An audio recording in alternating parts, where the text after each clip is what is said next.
Financial literacy for high school students in Ontario. Introduction. When I was in high school, I was very fortunate. I thankfully took 2 accounting courses, in addition to the normal reading, writing and arithmetic. It was in accounting that I received some financial literacy education. Anyone who did not take accounting did not get any exposure to basic financial education. When Ontario grade 10 students go back to school next week, their course curriculum is now amended so that a financial literacy course is mandatory.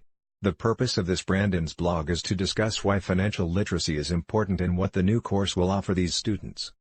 What is financial literacy and why is it important? Financial literacy is the education, learning and understanding of different financial subjects related to handling personal money, budgeting and investing.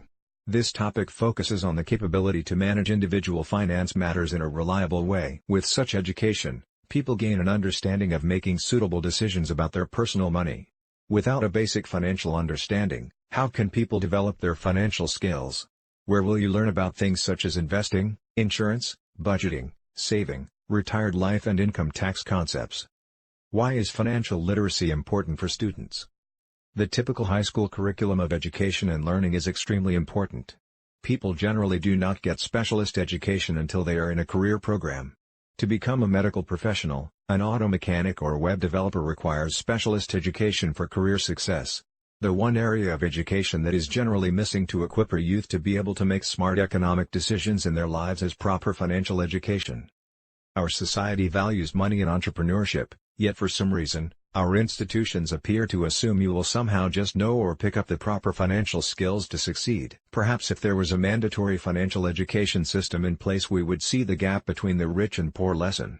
Teaching basic financial concepts and skills can go a long way to make sure that people can learn good financial habits and keep their heads above water. Why is financial literacy important for students?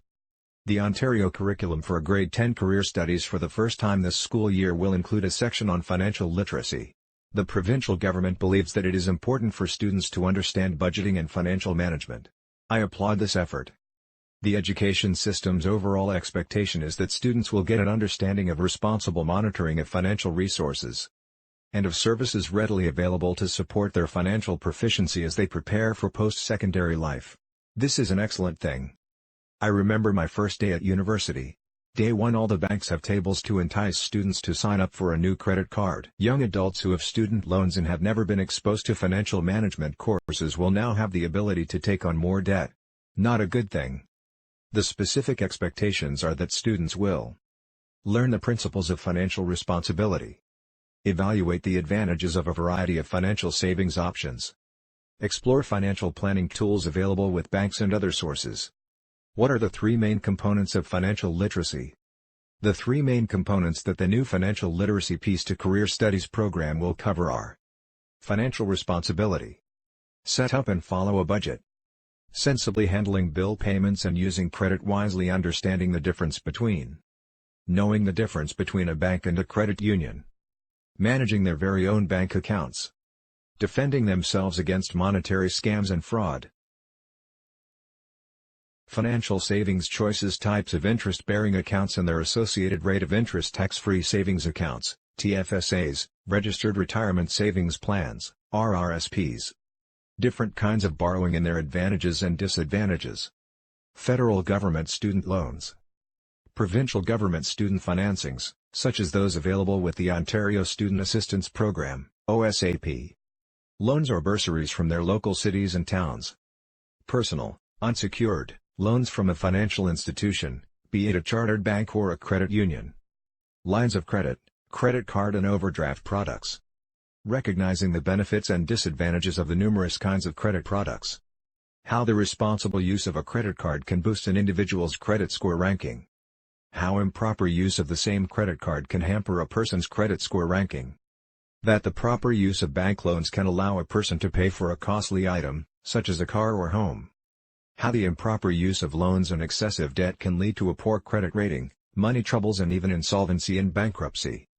How borrowing from family or close friends can be advantageous, but how defaulting on repayment can negatively impact personal relationships. The teacher's role. The teacher's role will be to provide illustrations to drive home these points. In the context of spending and personal finance, The students will learn the difference between needs and wants. Teachers will ask the students to reflect on exactly how a person's values will influence their wants or the ways in which they satisfy their needs. Students will learn what living within your means really means. The teacher will lead a discussion on exactly how a person can do this successfully.